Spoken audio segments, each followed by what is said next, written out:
What's up, everybody? Thralls here once again. I'm Necrotic Nick. I'm Jammin John. And we have yet another album review. We figured we'd squeeze in one more before the Black Dahlia Murder ranking went up. And we found something really interesting to go over. And man, does it sound like something we already love. So we are going to go over the latest offering and debut offering from Fathomless Ritual, Hymns for the Lesser Gods. This also came out on the 1st of March on Transcending Obscurity Records. This band formed last year in Toronto, Ontario. This is a one-man project, and that one man in question is Brennan Dean of Gut Void, Puke Wraith, and Fumes. And I like all three of those bands, so naturally I was really excited to go over this. Yep, I saw on Gut Void's Facebook page a couple days ago that this was coming out, and as I'm a pretty gigantic Gut Void fan, as is Nick, I decided that this would be something really cool to go over. And yeah, kind of like we said, sounds a lot like something we already really like. Yeah, well, I noticed that it was described as technical avant-garde death metal, and I was like, okay, I mean, that could mean a lot of things. Yeah. And then I looked at similar artists, and the first two that are listed are chthe'ilist and DEMILICH. And it sounds like both, which chthe'ilist sounds like DEMILICH anyway, so we'll just say this sounds a whole hell of a lot like DEMILICH. So let's go over this DEMILICH Fathomless Ritual album. Legit, I'm just going to go ahead and say it, like you could do almost like a Pepsi challenge thing with Nesquik. You could put this on for a DEMILICH fan, and they would probably think, like, wait, is this like new DEMILICH? And you could probably just go, yeah, no, it totally is, man. It 100% is, and then go, psych, but it's still pretty awesome. I mean, yeah, it's really like that. If I hadn't been the one playing this album, and Nick had said, just check this out, I would have sat down and gone, this sounds remarkably like DEMILICH. Didn't we review this? Right, didn't we do this already? What are we doing? Right from the rip. First of all, I love the song titles on this, and if I stumble over them a bunch of times, it's because they're fairly lengthy, but DEMILICH. Pretty entertaining. Starts off with Hecatomb for Unending Madness, and just an explosive start right out of the gate, and the grimiest, filthiest, dirtiest sound. Yeah. I mean, like, right down to like the riff construction, the off-time drums, the just strangeness that is DEMILICH is absolutely captured here, but with even more grit. Like, this sounds grittier than Nesbeth.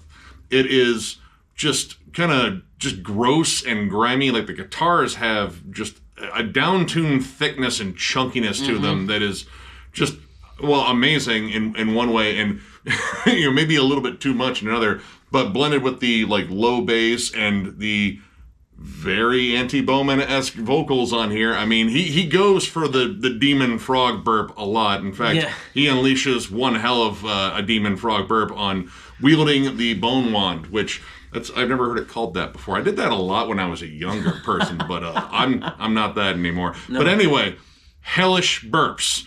And again, all this comes together as just straight up DEMILICH worship, and done really well. Unwielding the bone wand, especially, that burp in the beginning is fairly elongated. I mean, we're talking like probably 15, 20 seconds, something that would make Rin proud. Like a solid beer chug burp, and maybe like a little bit of foam at the end, like, I was close to vomiting, but I didn't yet. So, like, reviewing this, it's kind of tricky because I feel like everything that I would say about this is the same thing that I've already said about DEMILICH and Nesquik. And yeah, there's going to be a lot of repeated tropes, like right down to the riff structure. They do that weird, angular, crawling riff pattern across this entire album. But again, these patterns are just wild, they're atonal, and those constant, like, shifty transitions, like, again, all the things that DEMILICH does, this band is doing them really well, like every single hallmark.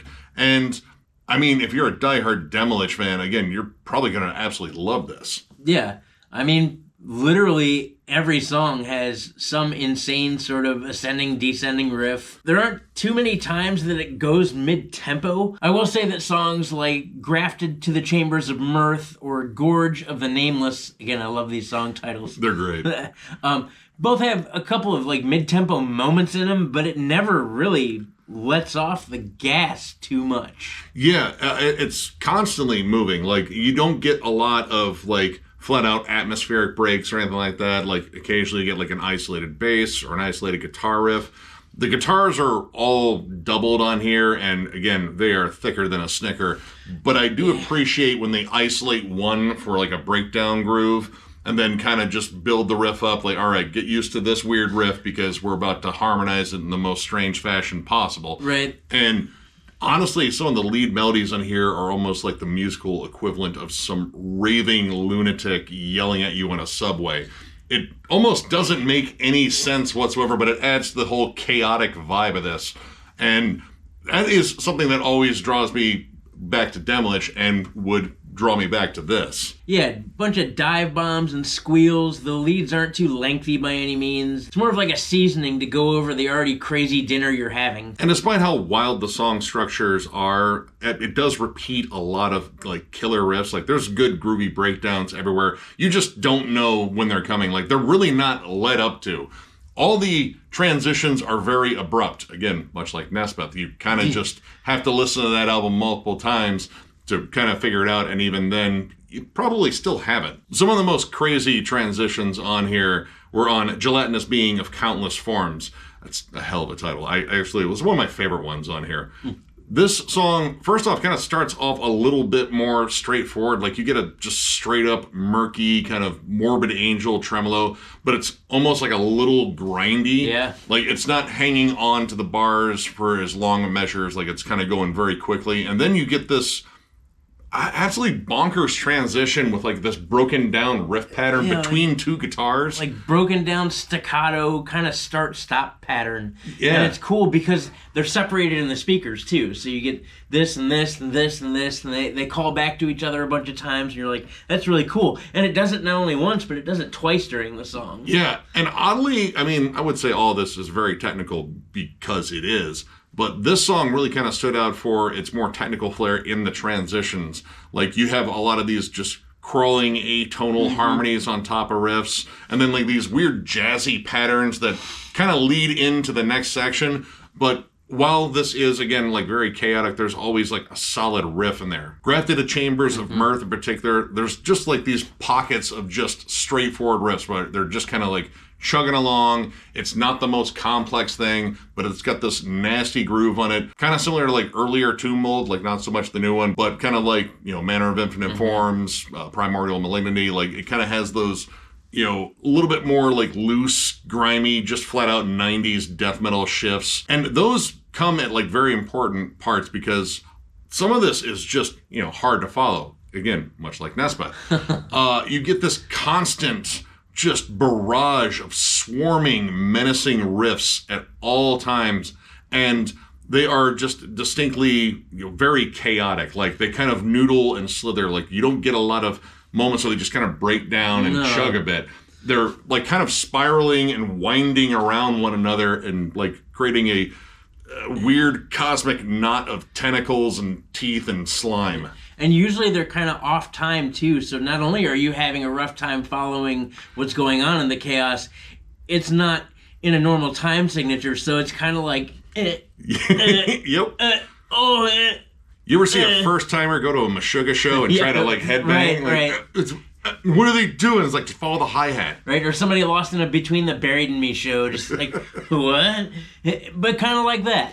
Yeah, like even in the groove patterns, like there's really cool cymbal work, and then you get like a little hitch in it just to kind of throw you off. But I mean, again, these are all things that, happen in a DEMILICH album. Like, the only one they have. For programmed drums, I will say they're spot on. Yeah. And they sound very natural. I don't think they sounded like programmed drums, really. I think it sounded like somebody that could have pulled that off if he ever finds anybody that could pull that off. The drummer of DEMILICH. The drummer of DEMILICH, right?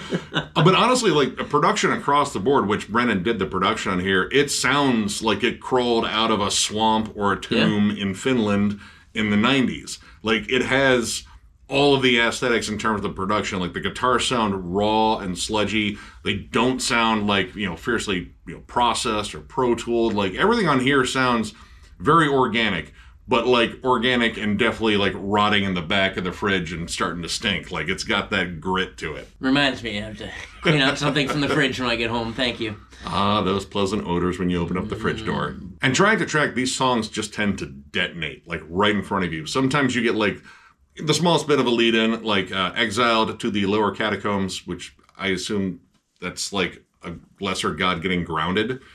Maybe. I don't know. But there's a turnover that kind of comes in, and then it just goes right into the riffs. You get an isolated bass section ungrafted to the chambers of mirth. And again, it only lasts a second before going into the full-on barrage. And there's just like a ton of double-time heavy groove on here. Like it is just constantly going. Like every like conceivable space in terms of the sound is just filled with murk and just heaviness. And this is just about as heavy as it is weird. Yeah, Hecatome for Unending Madness, the opening track, just, I mean, it's explosive right out of the gate. And that track is so chaotic, it was kind of hard to follow. I mean, it's just like, what is happening? That is maybe one of the downsides of this too. And, you know, again, like, I feel like any complaints I would make about this, I'd also be making about Nesbipe. But to a degree, like, it's a little bit different. I think Nesbipe's production, there's still enough room in it where you can really make out the, like, you know, the textures and the riffs and such. This gets, like, so damn heavy that at times you can kind of lose the riff pattern, and sometimes these riffs just kind of blend into one another. Like, song to song, you really have to spot, like, distinct moments to kind of break it up. And generally it's in, like, the transitions. Yep, transitions or those brief moments of, like, the chuggy hooks, because there's chuggy hooks laden throughout. Grafted to the Chambers of Mirth especially has a couple of them, and that's kind of easy to latch onto. But, like, outside of that, you have to really, really focus and pay attention. And if you don't focus and pay attention, you're going to be like, we're on a different song? Yeah. I mean, you'll get a track break, but, I mean, generally, again, they kind of just explode. In terms of, like, biggest standout moments outside of the really awesome transitions on Gelatinous Being of Countless Forms, the last track, Gifts for Arachnaku, maybe that's the person we're talking about? God, lesser god, whatever. Maybe, I don't know. It's the longest track on the album at almost 7 minutes. And, I mean, it packs every bit of punch that every other song does. Like, it's doing, you know, the spiraling riffs. It's very chaotic. Sometimes maybe a little bit more dissonant than some of the other tracks and spots. But it's the end of it. The end of it is one of the lone moments where it really slows down and it just gets murky, filthy, and it simplifies this riff. It goes like full bore autopsy, like almost an autopsy Death Doom breakdown. It's almost slam, actually, because that build getting into that, when that riff really takes off and it really lays into that breakdown, dude, it's blah. Oh, dude, it's a beatdown.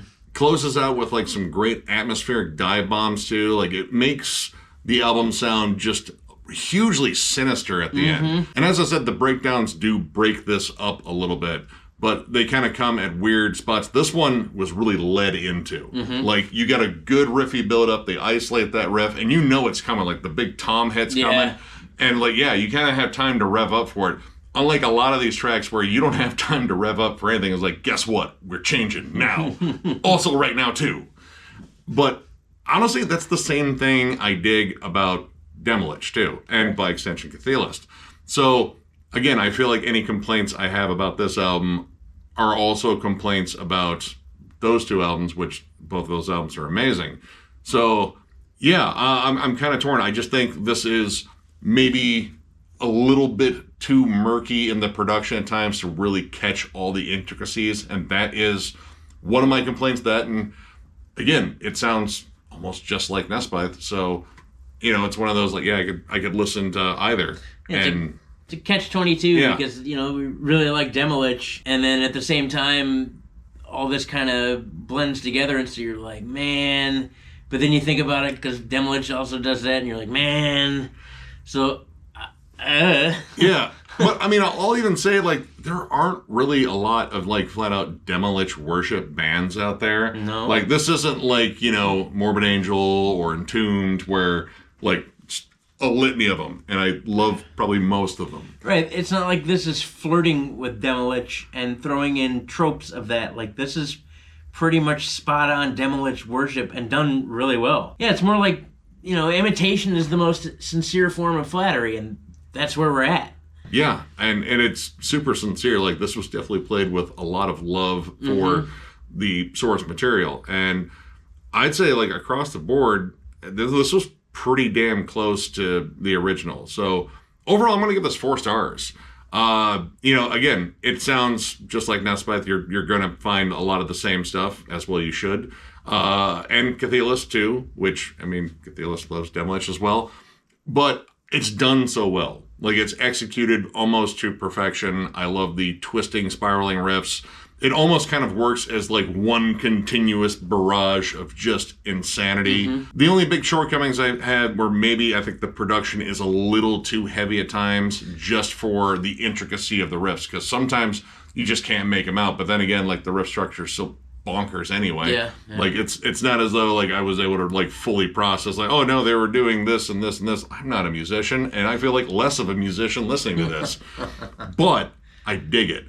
And it has, again, like a very specific sound, and you don't hear a lot of bands just fully take on what DEMILICH does. And I get it, because what DEMILICH does is just insane. Mm-hmm. But this came really, really close. Again, if you're a big fan, again, DEMILICH, chthe'ilist. Tomb Mold and Autopsy, I think that's in there too. Like, just kind of sludgy, disgusting, atmospheric death metal that just really doesn't care about contemporary song structure whatsoever. Yeah, no shit. And just wants to melt your face and maybe summon some ancient Lovecraftian creature to bite you and give you rabies or something. I don't know. I'm pretty sure one of the lyrics was probably about that. But yeah, check this out. I'm also at a 4. It was really good. It's chaotic as all get out. The riffs, albeit are sometimes hard to follow, they're crazy. It's insanity in every single song. The transitions are nuts. Again, drums sound very organic for being programmed. And like I said earlier, imitation is the most sincere form of flattery. And that's where we're at with this, as far as this sounding so close to home, as far as DEMILICH is concerned. And I'm a pretty big DEMILICH fan. If you watched our retro review of that, I had not been really turned on to DEMILICH, and then now I am, and now I get this more. I'll say that the production was a little bit dense for what this was. Like, there is so much going on, and it's just so murky and so heavy that it's really, really hard to latch in, especially since everything is a constant change. Like, there's not one moment where you're like, I got this, ugh, except at the end. That last song, you had time to breathe there. But like most times, even when there's a chuggy hook, it doesn't stick around long enough for you to be really like, yeah. So really, the confused kid at the Meshuggah show makes a lot of sense, because that's kind of what's going on. Anyway, I don't know. I really liked this. If you're a big fan, again, of DEMILICH or chthe'ilist or phobophilic, maybe even a little bit of Maul as far as like grit and grime is concerned, it's in here. I'd recommend checking this out. I'm a big fan of Gut Void, which is why, I got turned on to this. Fumes is awesome. Puke Wraith is awesome. Oh, yeah, too. dude, for sure. Yep. Good job, Brandon Dean. But yeah, anyway, give this a spin. So, if you enjoyed this review, give it a thumbs up. And if you are new to the channel, subscribe, because we do stuff like this all the time. We are also on Patreon. If you'd like to help us out there, there's a link down below to thrallsmetal.com. Our Patreon link is there. It is also on our channel on the banner in the bottom right-hand corner. But if you're looking for Thralls of Metal stuff, you have to go to thrallsmetal.com. We have new shirts. We have old shirts that are discounted, provided we have your size. We also have hats, too. So if you're looking for any of that stuff, click the link down below. And as always, tons of stuff going on here at Thralls of Metal, between album reviews and collection updates and States of Metal and What's John Jamming that will make a return at some point. We just filmed the Black Dahlia Murder ranking. It should be up tomorrow. So see you in the premiere. So if you're watching this, you should also watch that tomorrow. After that is the almighty Meshuggah. That's going to be awesome to rank. I can't wait for that one. Regardless, we do all this stuff because of you guys. Thank you all for tuning in and subscribing and being a part of Thralls of Metal. You guys have turned this channel from something small into something pretty magnificent. We just passed 17,000 subscribers. Insane. I never would have guessed in a million years. I remember when we hit 1,000 and I thought, like, okay, we made it. This is clearly a sign of the apocalypse. Right, all right, here we are. No, and now we're at 17,000 and it keeps growing, and it's because of you all. Thank you. Thank you. What have you done? Seriously, you're enabling us, and we're total weirdos. No, but seriously, I love doing this. This has been an amazing run so far, and you guys are large in part the reason why we love this. So one more big thank you. Thank you. And we will catch you later.